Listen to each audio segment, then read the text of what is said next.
Hallelujah. प्रभु की स्तुति हो, परमेश्वर का धन्यवाद हो। आइए हम प्रार्थना करेंगे। महान जीवित परमेश्वर, आपकी स्तुति करते हैं। राजाओं के राजा, प्रभुओं के प्रभु, सर्वशक्तिमान परमेश्वर, आज के दिन के लिए धन्यवाद, इस घड़ी के लिए धन्यवाद करते हैं प्रभु। इस समय के लिए धन्यवाद जो आपने हमें हमारे जीवनों में दी है प्रभु, उसके लिए शुक्रिया। प्यारे परमेश्वर, हम इस समय आपसे निवेदन करते हैं, पवित्र आत्मा जी आप सिखाएं। जो भी वचन हम सुनते हैं प्रभु, ये हम सब हमारे आत्मा जीवन और व्यवहार में उतरने पाए प्रभु। एक एक भाई बहन, बच्चे, बुजुर्ग, नौजवान जो सुनते हैं प्रभु, मन की आंखों को प्रकाशमान कीजिए ताकि आपका नाम महिमा पाए। धन्यवाद प्रभु, सब बातें आपके हाथ में हैं प्रभु। धन्यवाद के साथ ये प्रार्थना प्रभु यीशु नासरी के नाम से मांगते हैं, आमीन। प्रियो, मैं प्रभु का धन्यवाद करता हूँ। आज का ऐसा समय है जब हम देखते हैं अनेकों प्रकार के लोग जो कहते हैं कि हम वाकई प्रभु के वचन के जानने वाले हैं। ज्यादातर लोग प्रभु के वचन को नहीं जान पाते। कारण उसका बहुत है, एक कारण नहीं है, अनेकों कारण उसके हैं जिस कारण हम प्रभु के वचन का ज्ञान तो रखते हैं लेकिन उसको समझते नहीं, उसका प्रकाश हमारे तक नहीं पहुंचता। हम देखते हैं इस दुनिया के अंदर बहुत से लोग आज सुसमाचार सुनाते हैं, संदेश सुनाते हैं।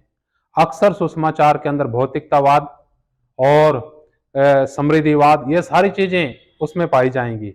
लेकिन जो असली चीज है, वचन का जो सार है, वचन का जो भाव है, वो बहुत ही कम लोग समझते हैं और फिर समझाते हैं।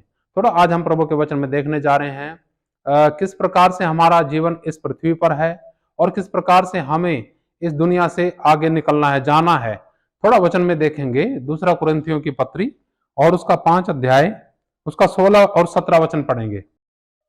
16 वचन में इस प्रकार से लिखा है, अतः अब से हम किसी को शरीर के अनुसार न समझेंगे। यद्यपि हमने मसीह को भी शरीर के अनुसार जाना था, तो भी अब से उसको ऐसा नहीं जानेंगे। इसलिए यदि कोई मसीह में है तो वह नई सृष्टि है, पुरानी बातें बीत गई और देखो सब बातें नई हो गई। यहां पर 2 बातें बताई गई प्रियो। वचन में बताया गया कि अब से हम मसीह को शरीर के अनुसार नहीं जानेंगे। हालांकि यद्यपि हमने मसीह को शरीर के अनुसार ही जाना था। इसका प्रियो अर्थ क्या होता है? जब हम प्रभु के पास आए, अक्सर लोग जो आते हैं प्रभु के पास, वो कोई ना कोई समस्या से ग्रसित रहते हैं। प्रिय, समस्याएं जीवन के अंदर लगी रहती हैं, चाहे कोई विश्वास करे या ना करे प्रभु पर। लेकिन जिस समय हम आए, अक्सर लोग आए, वो लोग कोई ना कोई समस्या लेकर के आए, शरीर की समस्या लेकर के आए।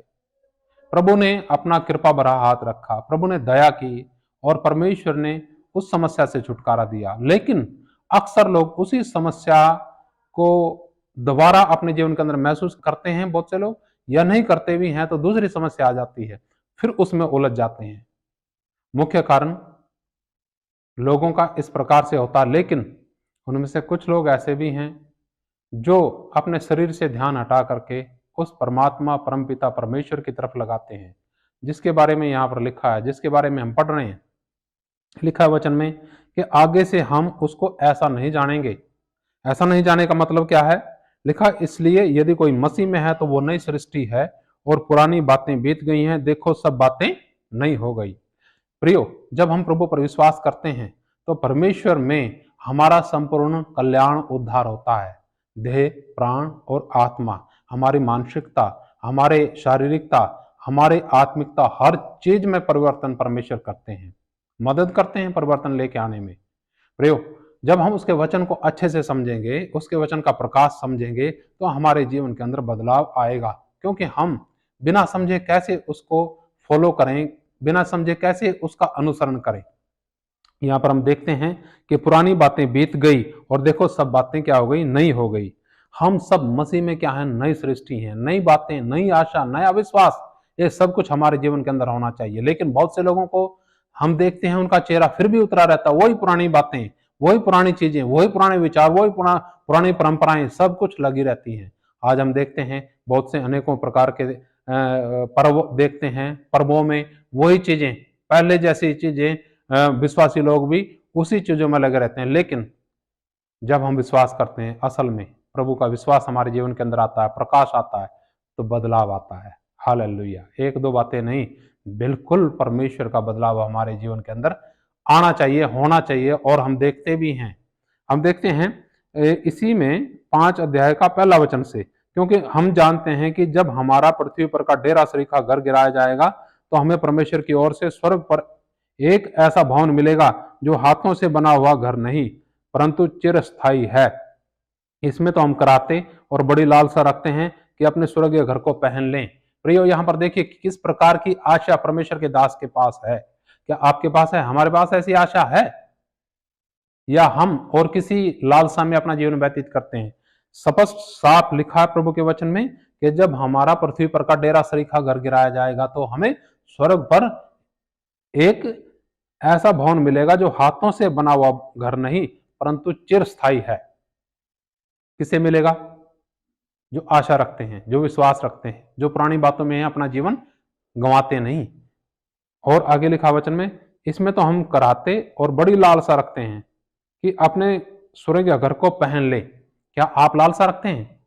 संसार की चीजों को पहनने के लिए तो पूरी लालसा है, लेकिन उस घर को पहनने के लिए लालसा है क्या? बहुत सी बहनें अनेकों प्रकार से संसार के आकर्षण में, बहुत से भाई संसार के आकर्षण में फंस जाते हैं कि ये भी ले, वो भी ले, ये भी पहने, वो भी पहने, लेकिन असली आशीष जो है उससे वंचित रह जाते हैं। वो असली आशीष क्या है? अपने घर, अपने स्वर्गीय घर को, असली घर को क्या करना? पहनना, उसकी लालसा रखना, उसके लिए इस संसार में कराहट भरा जीवन व्यतीत करना। हालेलुया। आज का वचन यहीं पर हम समाप्त करेंगे।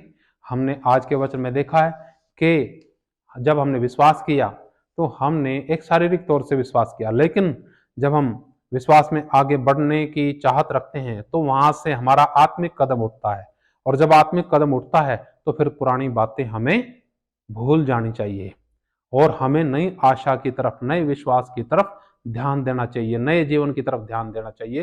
क्योंकि प्रभु के वचन में लिखा है, क्योंकि यदि कोई मसीह में है वो एक नई सृष्टि है और पुरानी बातें बीत गई, देखो सब नई हो गई। पुरानी बातें क्या थी? संसारिक और शारीरिकता, ये सारी बातें थी। लेकिन अब हमारा विश्वास ये है, जैसे संत पौलुस कहता है कि जब हमारा पृथ्वी पर का डेरा सरी का घर गिराया जाएगा तब स्वर्ग पर हमें ऐसा भवन मिलेगा, ऐसा घर मिलेगा जो हाथों से बना नहीं लेकिन चिरस्थायी है। हालेलुया। आइए हम अपने जीवन को प्रभु के हाथ में सौंपें और प्रभु का धन्यवाद करें। संसार में हम अनेकों प्रकार की गलतियों में, कमी कमजोरियों, अपराधों में एंजॉय ना करें, आनंद ना करें, लेकिन प्रभु में हम कराते रहें, इन बुरी बातों में भी हम कराते रहें ताकि हम उस स्वर्गीय घर को पहनने पाएं। पिता, आपका धन्यवाद करते हैं इस समय के लिए। अति महान और करुणा निदान परमेश्वर, आपकी स्तुति करते हैं। एक एक भाई बहन, बच्चे, बुजुर्ग, नौजवान के लिए मैं दुआ करता हूं प्रभु, आपके वचन जो अभी हमने पढ़ा ये प्रकाश के तौर पे, प्रकाशन के तौर पे हर एक के पास पहुंचने पाए। बहुत सी आत्माएं प्यारे परमेश्वर ये वचन सुन करके आपके रास्ते पर चलने पाए। प्रभु जी, जो वचन सुनते हैं वो दूसरों को भी बांटने पाए। धन्यवाद। धन्यवाद के साथ ये दुआ यीशु मसीह के नाम से मांगते हैं, आमीन। सबको जय मसीह की। शालोम। मारनाथा।